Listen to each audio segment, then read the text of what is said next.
amazing. Sa lahat ng mga fans na dumalo ngayon, lahat ng mga fans na nagbisita, I feel so grateful they took their time to go here and to show their support for me. Talagang nagpapasalamat ko sa kanila lahat. So, saya ako. Sobrang saya ako ngayon. Sobrang. Sorry. After the big night, diba, you were waiting for this. Yes. Mhm. Absolutely. Well, they were here during the big night, and they were here now.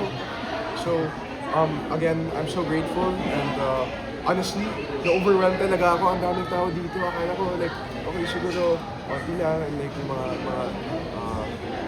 konti lang mga fans lang dito. Pero sobrang dami po nila, at hindi ko po ito inasahan, at talagang masaya po ako ngayon dahil sa kanila.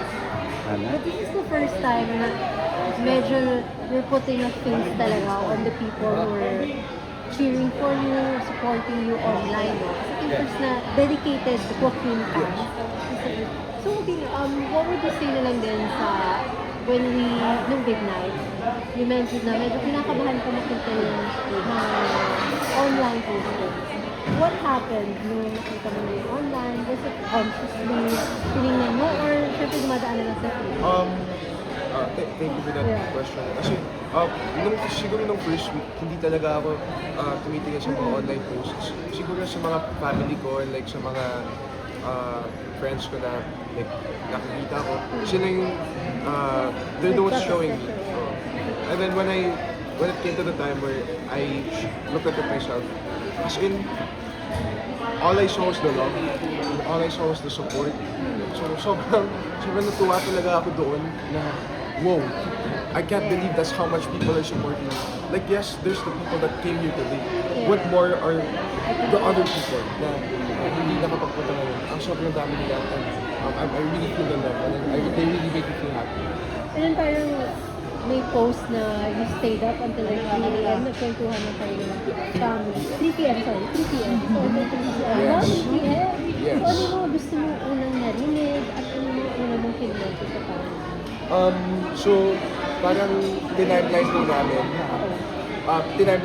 lahat ng mga events. Like, they asked about this, they asked about that. Just general, like, kamusta ako? And like, from me to them also, like, kamusta sila? Kasi, honestly, I was more curious about ano yung mga nangyari sa pamilya ko habang nasa loob ako kasi di ba wala akong kaalaman doon. So, ayun, it was kwento both ways. Like, nagkukwento ako, tapos nagkukwento din sila ano yung nangyayari sa labas. Aside from your mom and dad, your Tita Angel was very vocal in supporting you. Have you met her after coming out? Oh yeah! She's Kamusta? one of the first people I met after coming out. Like, yung parang yung mom ko, yung dad ko, tsaka si Tita Angel, they're the people I meet with. Tsaka si J-Lo, you know them. So it's those four.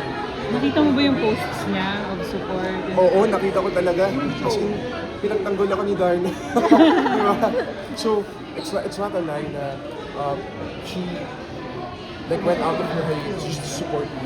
At talagang papasalamat ako sa kanya. I really couldn't have done it without her. She, lahat ng mga ginawa niya para sa akin. At ayun, I'm really grateful. You also mentioned na Lela was the person who trusted the most inside the household. How have you been in after? Parang did you also debrief na together after? Well, since...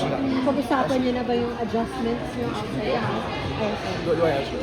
Ano ba po yun? Kung saan mo gusto ako, gusto mo sa taas yung kaya. So, Pasunurin si Joaquin, wag yung ganyan. So, sinabi ko na, ayun, so, honestly, walang nagbago sa amin ni Lela. We were friends before, we were friends during, and we were friends after. Yes, pinag-usapan namin yung mga nangyari sa loob ng bahay, pero halos lahat pinag-usapan na namin sa loob ng bahay. So, like, wala naman kami issue. It's honestly, like, when you got out, we just wanted to get back to our lives, and like, we wanted to join each other. So, yeah, we hung out, just like we did before. So, nothing really changed, and I like it that way. Sabi rin sa post noon, hinahanap mo pa yung lapel. Tapos manabahan natin yung mga lapel mo. Hindi pa. Okay, I stopped looking for it. Sometimes when I look in the mirror, my first habit is to fix my name tag kasi minsan tabingi, di ba? So, another habit I got was, like, when I look in the mirror na full body, ayusin ko yung name tag ko. So parang akit yung kamay ko, ay wala pala akong name Ngayon tag. okay na. Yeah, Sanay ayun na. po. Yeah. Okay, I don't know if it can be told, no? Or hindi ko rin alam kasi kung totoo.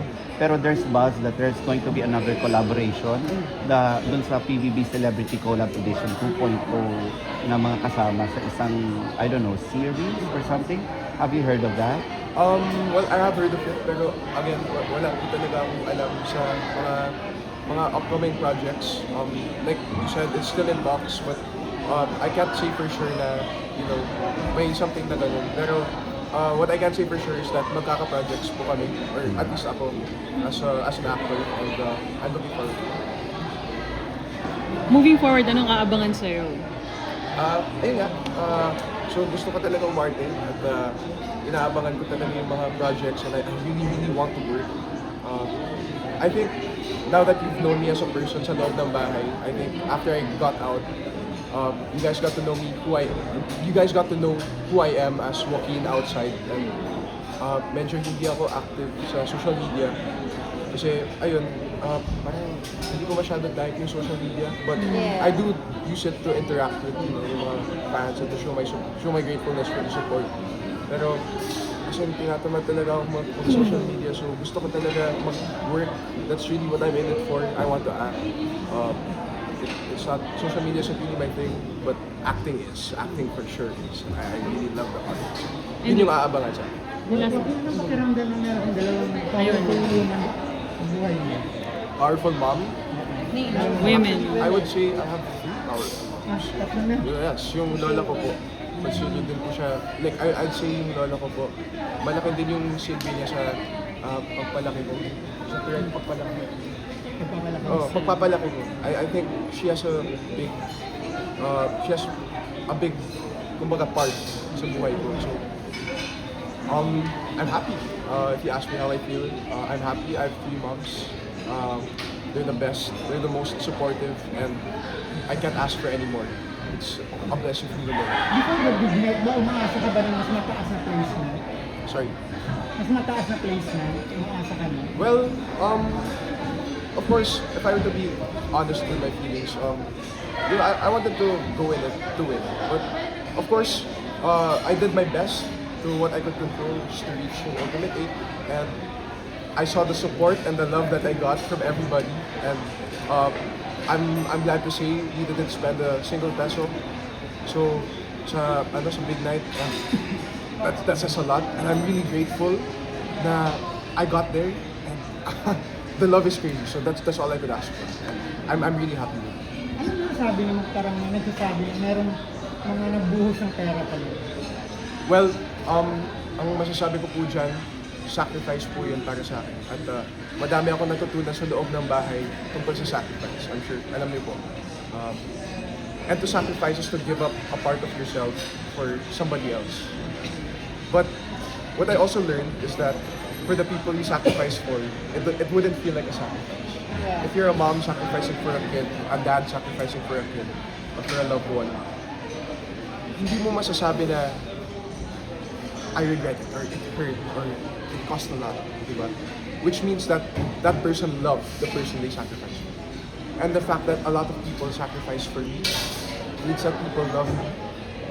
To me, that's a crazy concept. Talagang hindi ako nakakapaniwala doon na so many people love me, and I'm just so grateful for everybody. Thank you, Joaquin. Thank you. Kanta ko na sa mic ng ABS. Rockstar!